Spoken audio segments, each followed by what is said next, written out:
जय श्री राधे कृष्णा साथियों, मैं वी कृष्णा ज्ञान सहारा चैनल में आपका स्वागत करती हूँ। कैसे हैं आप? आपके अच्छे स्वास्थ्य और सुखद जीवन की मंगल कामना करती हूँ। आपके और अपने इष्ट देवों को कोटि कोटि नमन करते हुए बड़ों को प्रणाम करते हुए वीडियो प्रारंभ करते हैं। मैया रानी के पावन नवरात्रे। कहते हैं ना, मैं भी मांग के देखूं जिसने जो मांगा वो पाया है, चलो बुलावा आया है, माता ने बुलाया है। माता रानी का जयकारा लगाते हुए आज की वीडियो में नवरात्रों की पूजा किस प्रकार करें, प्रतिदिन पूजन किस प्रकार करें, व्रत का संकल्प किस प्रकार लें, पूरे 9 व्रत करें तो किस तरह से करें और 2 व्रत करें तो किस प्रकार से करें, फलाहार कौन सा करें और क्या वस्तु नवरात्रों के बीच में नहीं खाई जाती है। नवरात्रों से संबंधित संपूर्ण जानकारी लेके इस वीडियो में मैं आपके बीच में, अंत तक वीडियो में मेरे साथ अवश्य बने रहिएगा। झटपट वीडियो प्रारंभ करते हैं, लेकिन उससे पहले यदि चैनल पर नए आए हैं तो चैनल को सब्सक्राइब करना ना भूलिएगा और बेल आइकन का बटन जरूर प्रेस कीजिएगा, जिससे आने वाली सभी वीडियोस का नोटिफिकेशन आपको मिलता रहे। साथियों, नवरात्रों की पहले भी एक वीडियो प्रसारित की है, अखंड ज्योति, उसकी बाती भी बनाने की विधि आपने देख ली होगी। उससे पहले कलश स्थापना भी मैंने बताई थी। आज संपूर्ण पूजन की विधि और आहार, क्या खाएं क्या ना खाएं, इसके बाद भी नवरात्रों से संबंधित और वीडियो लेकर मैं आपके बीच में आती रहूंगी, जिससे आपको संपूर्ण जानकारी मिले। लेकिन यदि इसके अलावा भी आपका कोई प्रश्न होता है तो आप कमेंट बॉक्स में लिखकर मुझसे जरूर पूछिएगा, मैं उसका आंसर भी करूंगी और अगर आपको जरूरत लगेगी तो उसके ऊपर वीडियो भी प्रसारित कर दूंगी। सबसे पहले माता रानी के नवरात्रों में आपने घट स्थापना तो की है, पहले भी वीडियो हैं और आप करते भी रहे होंगे।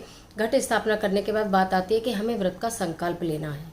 व्रत का संकल्प लेना बहुत जरूरी होता है। देखिए, मैं हमेशा हर व्रत में बताती हूँ, संकल्प में बहुत शक्ति होती है। जब हम ईश्वर के सामने संकल्प लेते हैं किसी भी कार्य को करने का, तो ईश्वर हमारे साथ सम्मिलित हो जाते हैं हमारे उस कार्य को पूर्ण कराने के लिए। तो सबसे पहले संकल्प लेंगे। संकल्प कैसे लेंगे, जैसे मैं बताती हूँ कि आपको अपने सीधे हाथ में उल्टे हाथ से थोड़ा गंगा जल डालना है, हाथ को धो लेना है, फिर थोड़ा सा गंगा जल डालना है, उसका हम आचमन करते हैं, हमारी लिप्स पे ना लगे, फिर हाथ को धोते हैं। उसके बाद हाथ में हम अक्षत लेते हैं, एक लाल रंग का फूल लेते हैं और फूल और लाल रंग का फूल और अक्षत लेने के बाद हम अपने हाथ को दूसरे को इसके नीचे लगा देते हैं और फिर हम माँ भगवती से प्रार्थना करेंगे कि हे माँ भगवती, मैं पूरे 9 नवरात्रे व्रत रखने जा रहा हूँ। माँ देवियों के 9 स्वरूप की पूजा 9 दिन के अंदर की जाती है। श्रद्धा, भक्ति और विश्वास के साथ आप पूजन करते हैं, लेकिन माँ हमें इतनी ताकत देना, हमारे अंदर इतनी हिम्मत देना, हमें इतना धैर्य देना कि हम पूरे श्रद्धा और विश्वास के साथ आपकी पूजा स्मरण कर सके, जिससे महारानी की, महामाई की पूरी कृपा आपके और आपके परिवार के ऊपर बरसे। यदि आपको 2 व्रत भी रखने हैं तो जैसे आपने पहला व्रत रखा, जिस दिन कुछ लोग पहला और पिछला रखते हैं, कुछ लोग जोड़ा रखते हैं कि एक और दूसरा रखा या लास्ट के 2 रखे, जो भी आप रखें तभी आप हाथ में इसी प्रकार से संकल्प लें कि आज मैं ये पूरा व्रत रखना चाहता हूँ, माता रानी मेरी मदद करे। इस तरह से व्रत का संकल्प लेके माता रानी के सामने, उधर आपको ये चीजें जहाँ आपने कलश रखा है वहां छोड़ देनी होती है। उसके पश्चात आप व्रत प्रारंभ करते हैं। पूजा की विधि संपूर्ण आपको मालूम ही है। गाय के गोबर का उपला या जिसे कंडा भी कहते हैं, वो जलाना बहुत ही लाभकारी होता है। तो गाय के गोबर के कंडे पहले से ही व्यवस्था कर लीजिए। अभी आपके पास वीडियो जाएगी, अभी नवरात्रों में थोड़ा समय है, आप मंगा के रखिए। गाय के गोबर का कंडा आप एक पात्र होता है उसमें रखिए, उसके ऊपर कपूर डालेंगे, प्रतिदिन लौंग का 1 जोड़ा डालेंगे, सुपारी डालेंगे, एक छोटी इलायची, ये डालकर माता जी की धूप की जाती है। एक अखंड ज्योति आपकी अलग जल रही है, उसको तो आपको कुछ करना नहीं है।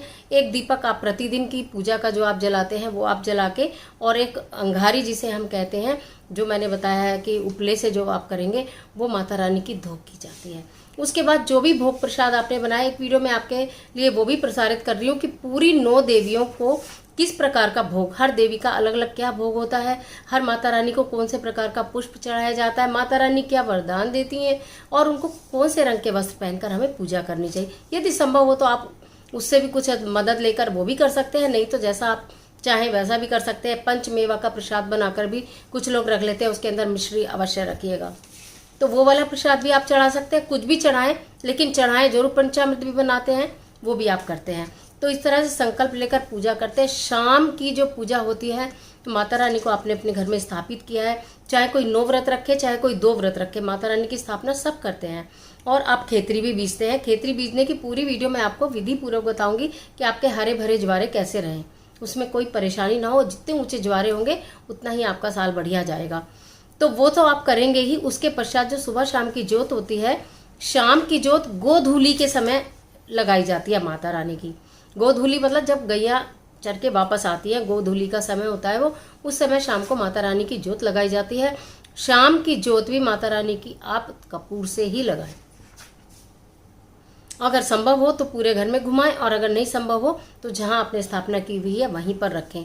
जो व्रती है, जो साधक है, जो नौ माता रानी के नवरात्रे व्रत रख रहे हैं, मान्यता तो यही है, कहा तो यही जाता है शास्त्रों में कि उनको वो बिस्तर यूज नहीं करना चाहिए जिस बिस्तर पर वो प्रतिदिन सोते हैं।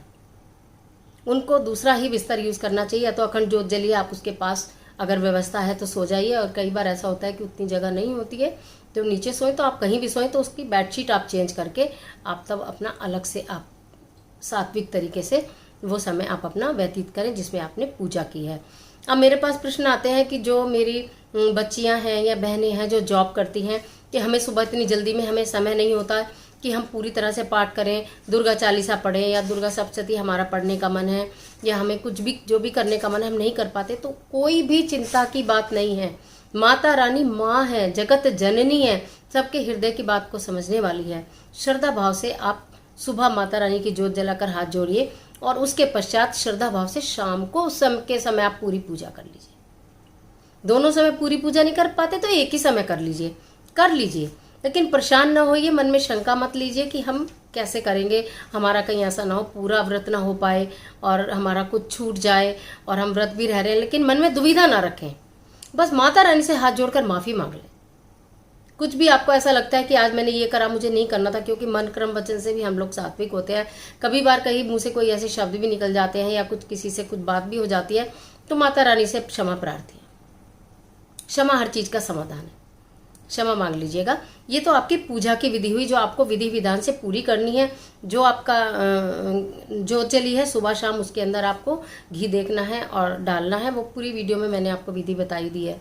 उसके पश्चात आपके ऐसे 9 व्रत चले जाते हैं, और 2 व्रत होंगे तो वो भी चले जाएंगे। लेकिन एक बात क्लियर कर दूं, यदि आप सिर्फ 2 व्रत भी रख रही हैं तो भी सुबह शाम की पूजा आपको पूरी करनी है। और सुबह शाम की पूजा करने में आपको वही कपूर, सुपारी, लौंग आदि से आप माता रानी की पूरी धोख करनी है। सिर्फ किसी कारणवश आप व्रत नहीं रख पा रही हैं तो कोई बात नहीं, उसके लिए भी आप चिंतित ना हो, जितना हो संभव उतना करें। अब जल्दी से बात करते हैं खाने की। देखिए, ये जो फलाहार, सबसे पहले तो मैं ये बता दूं कि हमें जो हमारे पूरे 9 व्रत है, मान लो फलाहार है, बहुत सारी तो मेरी साधक बहनें ऐसी हैं जो लौंग के जोड़े से व्रत रखती हैं। कोई बात नहीं, वो गंगा जल पीती हैं, लौंग का जोड़ा ले लेती हैं। बहुत सारे जो मेरे बहनें हैं वो एक समय खाती हैं कि हम सिर्फ एक ही समय भोजन करेंगे। सही नियम तो यही है कि भोजन एक ही समय करना चाहिए। पूरे दिन यदि आप नमक खाते रहते हैं थोड़ा थोड़ा देर में थोड़ा थोड़ा, तो उस व्रत का कोई औचित्य नहीं है। मुंह आप अपना बार बार झूठा कदापि ना करें। मुंह केवल आप अपना 1 और 2, कोशिश करें कि हम ज़्यादा से ज़्यादा 2 ही समय झूठा करें। और नमक संभवतः आप एक ही समय खाएं तो अच्छा है। लेकिन कोई मेरी बहनें गर्भवती हैं या थोड़ी सी शारीरिक तौर पर कमज़ोर हैं या किसी परेशानी में हैं, वो खा सकती हैं। लेकिन संभवतः प्रयास कीजिए, 9 ही दिन तो हैं, व्रत रखा है तो पूरे ऐसे रखिए कि लगे हमने व्रत रखा है। मैं आपको ये भी बता दूं कि देखिए, जब 9 दिन व्रत रखते हैं तो थोड़ी कमजोरी आती है। उसमें आप एनर्जिक वाली चीज़ें लीजिए। जैसे आप दूध से बनी हुई चीज़ें ले सकते हैं। लौकी ठंडी होती है, दूध में लौकी घिस के आप उसकी खीर बना के यदि पी लेते हैं तो आपको शाम तक भूख ही नहीं लगेगी बिल्कुल भी। बहुत ज़्यादा तला भुनी चीज़ें मत खाइए फलाहार के नाम पर, कि हम आलू के चिप्स खा लें क्या, हम साबूदाने के पापड़ खा लें क्या, तो हम कूटू की पकौड़े खा लें क्या। ज़्यादा तला भुना न खाइए। ज़्यादा तला भुना खाने से कोई फायदा नहीं। समय समय पर मुंह झूठा करने से अच्छा है व्रत ना रखा जाए। आप फल खा लीजिए, दूध पी लीजिए, दूध से बनी कोई चीज़ बना के रख लीजिए। गोले की मिठाई बना के रख ली आपने, एक समय बैठ के वो खा लिया, शाम को आपने अपना भोजन ग्रहण कर लिया। भोजन भी कोशिश करिए कि आप हल्का ही खाएं। कूटू की आप रोटी बना सकते हैं, लौकी डाल के चीला बना सकते हैं। दही का सेवन एक समय ज़रूर करिए, दूध का सेवन करिए एक समय, फल खाइए। इतनी सारी चीज़ें हैं तो बहुत अधिक तला भुना खाने की आवश्यकता नहीं है। चिप्स वगैरह बनाते हैं तो आप ये मत मानिए कि वो बहुत शुद्ध है। चाहे हम घर में भी बनाते हैं कि हमने व्रत के चिप्स बनाए हैं, कितने तो हाथ में लग के वो सूखते हैं। फिर आप उनको कितना भी कपड़ा ढकें, कोई मक्खी मच्छर भी लग जाता है, कोई धूल भी लग जाती है, ठीक है ना। तो फिर इसलिए आप उन चीज़ों को अवॉइड करें तो ज़्यादा अच्छा है। इस तरह से थोड़ा सात्विक चीज़ों को आप खाइए। और जो मेरी बहनें व्रत नहीं रख रही हैं, जो 2 रख रही हैं और अधिक नहीं रख रही हैं, या जिनके घर में व्रत रख ही नहीं रहे हैं, और माता रानी की धोख कर रहे हैं, पूजा कर रहे हैं, अपने घर के अंदर बिल्कुल भी प्याज लहसुन इस तरह की चीज़ों का इस्तेमाल ना करें, कदापि ना करें पूरे नवरात्रों में, चाहे व्रत हो चाहे ना हो। बैंगन भी खाना वर्जित माना जाता है, फलियां भी खानी वर्जित मानी जाती हैं इस व्रत जो नौरतों वाले दिन हैं। अगर आप व्रती नहीं हैं तो भी इन चीज़ों का आप प्रयोग न करें तो ही बेहतर होगा। अगर आप व्रत रख रही हैं तब तो आपको मैंने बताया कि बिल्कुल आप अपने मन में निश्चित ये कर लीजिए कि मुझे एक ही समय, और आप बिल्कुल कहा पाएंगे कि मुझे इस पूरे नौरते में कोई तला हुआ भोजन नहीं खाना है। दूध की खीर, किसी भी मखाने, फूल मखाने खाइए, ड्राई फ्रूट्स खा सकते हैं। अगर आपने एक मुट्ठी में ड्राई फ्रूट्स भी खा लिए तो आपको बहुत एनर्जी मिलेगी, और दूध पी लीजिए। अगर आप ऑफिस जाती हैं, आप वर्किंग हैं, आपको ऐसा लगता है मैं नहीं रह सकती हूँ, चौलाई के लड्डू लीजिए, थोड़े से ड्राई फ्रूट लीजिए, वो खा लीजिए, उसके बाद ऑफिस में चाय पी लीजिए, हो गया काम। शाम को पूजा करो, व्रत खोल लो। इस तरह से करिएंगे। और जो नहीं रख रहे हैं व्रत, उनको भी मैंने बताया है कि माता रानी का आगमन है। माता रानी जगत जननी महामाई सबके मन की इच्छा पूरी करने वाली है। पूरे तन मन धन से, पूरी श्रद्धा से उनकी सेवा में जुट जाइए, उनसे अपनी सारी इच्छाएं पूरी, माता रानी आपके सबके मान की बात समझती है, सारी आपकी इच्छाएं पूरी हो जाएंगी। आप पहले अपने जीवन में परिवर्तन लाइए, सात्विकता लाइए, लड़ाई झगड़े ना हो, घर में खुशबू। शाम के समय का माता रानी, पहले भी मैंने अपनी वीडियो में बताया, माता रानी को खुशबू बहुत पसंद है, उनको इत्र जरूर चढ़ाइएगा। मैं बहुत से भी छोटे छोटे ऐसे उपाय की भी एक वीडियो आपको बताऊंगी जो आप नवरात्रों में करोगे, पूजा में ही सिर्फ कर लोगे तो आप देखोगे कि आपका जीवन कैसे क्या हो गया। माता रानी आपको इतना कुछ दे के चलेगी नवरात्रों में कि आपका तो जीवन एकदम बदल गया। तो ये सारे कार्य करने के लिए बस मन में श्रद्धा भक्ति लेकर करिए, और बिल्कुल डगमगाने की जरूरत नहीं है। पूजा मन से करिए, व्रत मन से रखिए। व्रत ना रखें तो भी आप ये मान के चलिए मैं व्रती हूँ। मैं व्रती इसलिए हूँ क्योंकि मैंने माता रानी को अपने घर में बुलाया। इस तरह से आप व्रत करेंगे तो आपके व्रत जरूर पूर्ण होंगे। माता रानी आपके सारे मनवांछित फल पूरे करेंगी, जो आप चाहते हैं वो देंगे। आपके परिवार में, पूरे परिवार में सुख और लक्ष्मी का पूर्ण आगमन होगा, और जो भी रोग हैं या कष्ट हैं वो आपसे दूर चले जाएंगे। ऐसी मेरी महामाई से प्रार्थना है, और मैं ऐसा विश्वास भी रखती हूँ कि पूरे ज्ञानसारा परिवार के प्रत्येक सदस्य के ऊपर महामाई की कृपा इस बार बहुत अच्छी तरह से बरसने वाली है। सबके घर, सबके भंडारे सुखों से भरने वाले हैं। आशा करती हूँ वीडियो आपके लिए महत्वपूर्ण साबित होगी। वीडियो अच्छी लगे तो लाइक कीजिएगा, शेयर कीजिएगा, कमेंट बॉक्स में जय माता दी तो आप अवश्य लिख ही दीजिएगा। मिलती हूँ इसी से संबंधित एक और बहुत अच्छी वीडियो के साथ। तब तक हंसते रहिए, मुस्कुराते रहिए, ईश्वर आपकी मदद करे।